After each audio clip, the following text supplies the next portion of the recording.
And one day he goes to sleep and he sees a man in his dream. That man says his name is Muhammad. And he says, pointing at the crucifix, God did not send messengers so they would worship the messengers. God sent messengers so you could worship God.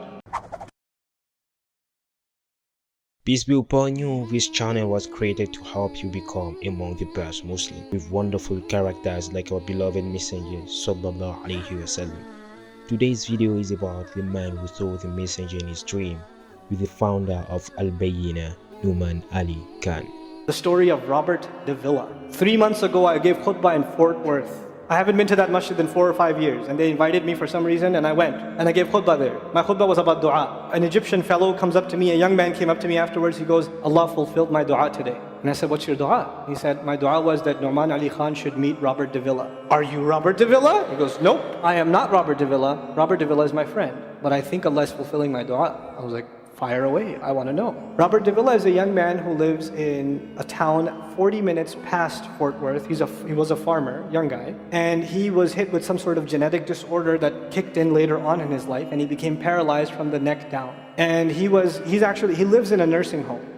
Most people in that nursing home are 90 years, 100 years. They're really, really old people. And then there's, his room where he's paralyzed neck down. He's the only 30-something-year-old that is in the nursing home. Okay? And he's been in that nursing home for the last 10 years. His family got a computer for him that's voice activated so he can give voice commands, put a headphone on and Google stuff and search stuff so he can surf the web and find information. And by the way, staunch Christian family, the minister comes and prays for him every week and things like that. And his best friend was in the bed next to him. One of his best friends. He became best friends because he met him at the nursing home. This person was also paralyzed and he needed a new liver, okay? A liver transplant. He was waiting for a liver transplant. And they used to talk about, God and things like that all the time. They were good friends. Finally, his best friend got a call that there's a donor available for the liver. So he's so excited. He goes, Robert, I'm going to miss you, but I'm going. I've got a donor. So they take his friend and they go into the operation, and his friend died at the operating table. Now his friend, who's also a Christian, the deceased friend, his sister, took one of the amulets of his friend, a crucifix,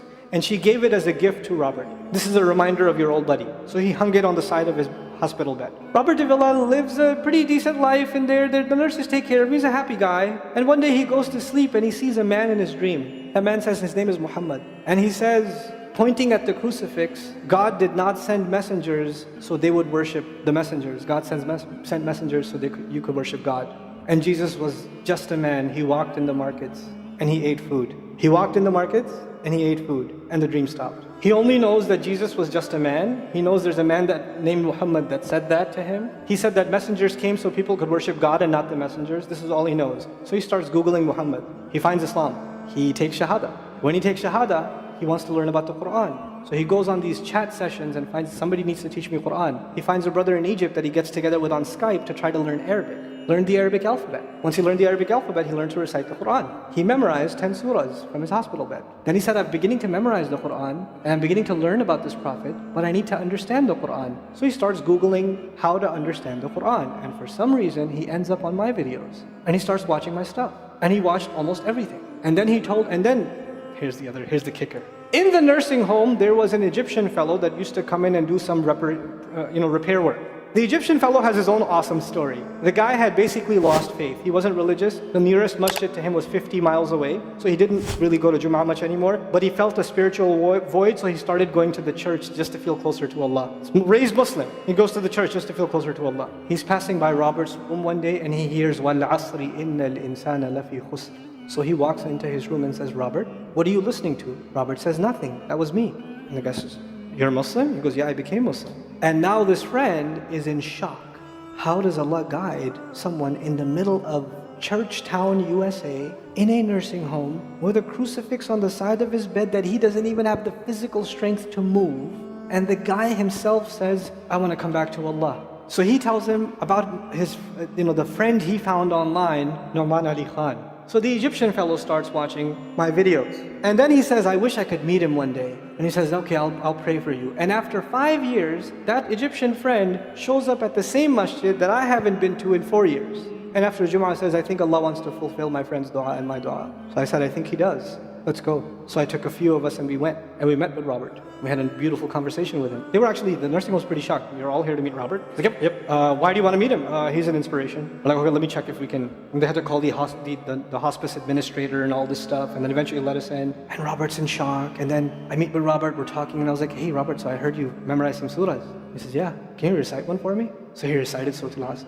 Not one of us was not crying. We're just in tears. When somebody turns to Allah, don't worry about the means. Guidance will come. Balance will come. I want to tell you some more about Robert because young guys are here. Young guys that play basketball. Young guys that are healthy. Young guys that have ambition. I told you what's his paralysis, from where to where? Neck down. He has a special wheelchair that has to hold pretty much every part of his body in place. He can't just sit in a wheelchair. It holds his neck and it holds every other part of his body in place because he has no control over his limbs. And he has to have a special van where the wheelchair locks in so that if it goes through a bump or whatever, he doesn't, receive the shock. So he made a request, he wants to go to the Friday prayer. They didn't have the special van, so they put him in a regular van. And so he went to the regular van and a few bumps and his spine got even more hurt. He went to Jumu'ah, he came back in excruciating pain, and they said, I'm sorry Robert, you're no longer able to sit in your wheelchair. You're gonna have to stay in your bed for the next 6 months at least. If you see recovery, then you can get back up again. I met him in that span. He'd already been in that bed for 3 months already.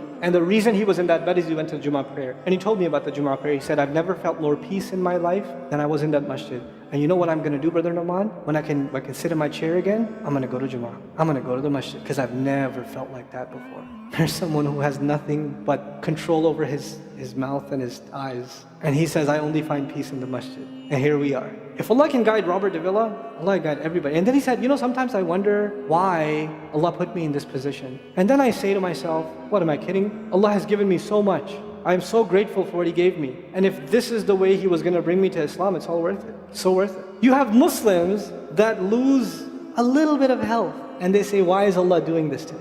And this man, if you would think, nowadays atheists argue because of suffering, there's no God. If one man has in a position to say, I don't believe in God. If there was a God, why would I be in this position? It would be Robert Davilla. That guy would say, I don't believe in God. If there was one, why would I be in this mess? And yet he's in this position, and I've never seen a face with more nur. Never. I've never seen a face that has more contentment on it. He's so satisfied with life. He's so happy. He's just happy. The last 7 or 8 khutbahs I've given are actually based on one sentence each on one sentence that he said in his conversation. Is that profound? He's a teacher to me. I consider him a teacher. He's my shaykh. Somebody says, who's your shaykh? I say, Robert Davilla. The guidance is all around us. You don't have to get worried about what's not there. There's plenty there. You know what Allah did for the people of the cave? He even guided them in where to sleep. He even guided them on where to turn. As the sun was coming, they'd turn away from it. As the sun came from the other side, they'd turn the other way. Allah will guide you in your sleep when you make dua to Him. He'll even guide you in your sleep. Every toss and turn will be guided by Allah. Can you imagine? We shouldn't be skeptical in Allah's guidance. We shouldn't worry about how am I going to find balance. No, that's Allah's job to guide you. Your job is to talk to Him. Your job is to get sincere. That is the message I have for you. That is how we're going to find balance. Honestly. And if once you do that, once you become sincere to Allah, Allah will open doors. Allah will give you friends. Allah will give you teachers. Allah will give you access to resources, all of which are going to bring you closer and closer and closer to Him and to the truth and make life better for the people around you. Alhamdulillah, you can see, you can hear, you can walk, you have food on the table, you sleep inside the house. If we were to count the amount of blessings Allah gave us, we won't be able to do so.